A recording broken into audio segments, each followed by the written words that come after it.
Good afternoon, everybody, and thanks for clicking on 5 News Web News. It's Monday, May 13th. I'm Brittany Hoke. And I'm Matt Heckel, and here are some of the top stories we've been following today here on 5 News. More than a dozen people were injured when gunmen opened fire at a Mother's Day parade in New Orleans yesterday. Yeah, and police are still looking for the suspects. That shooting happened just before 2 o'clock yesterday afternoon. At least 19 people were injured, including 2 10-year-old children, a boy and a girl. No deaths have been reported. 2 people were in surgery yesterday. Most of the victims, though, were grazed and their wounds were not life-threatening. 3 suspects were seen running from that shooting. Well, some threats made by a local teenager put schools in Marion and Harrison County on alert Friday afternoon. The U.S. Marshals and Fairmont Police got the 17-year-old in custody at Valley Falls State Park Friday night at around 6 o'clock. It all unfolded at Notre Dame High School Friday morning. We're told the teenager sent out a message to different people, but we're not sure if it was through text, email, or over social media. When he didn't show up for school, officials sprung into action. A spokesperson for the Diocese of Wheeling-Charleston said the message wasn't threatening toward students, staff, or the school. Instead, it may have been directed more toward himself. Regardless, all schools were on high alert. Now, we're also told the teenager used to go to Fairmont Senior High School. Officials say he is the reason why Fairmont State and several Marion County schools were put on lockdown. Now, just to be clear, he is not accused of threatening anyone at Fairmont State, but the message forced Marion officials to go into action. Charges may be pending against the teenager.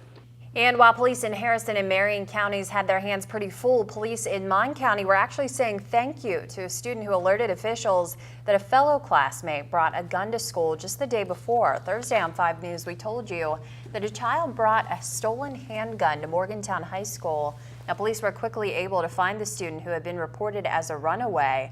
Luckily, that gun was not loaded. Detectives still aren't sure why the boy had the gun at school in the first place. On Friday, an officer at the Morgantown Police Department told us that the student who alerted officials to the situation did the right thing. He said they rely on those tips.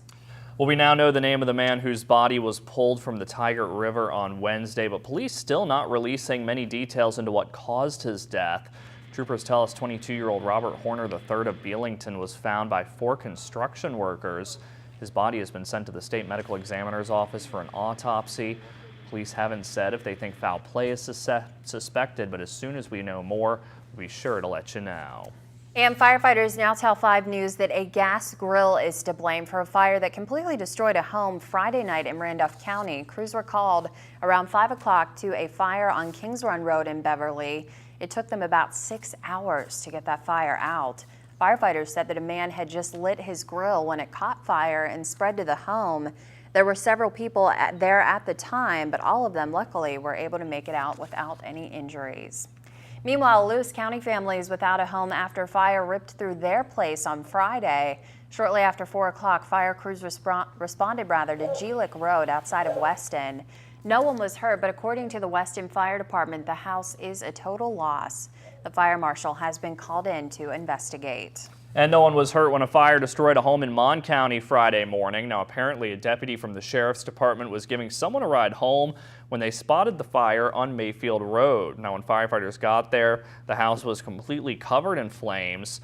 Apparently, no one has lived there for a year now, but the utilities were still hooked up. No word yet on what caused that fire.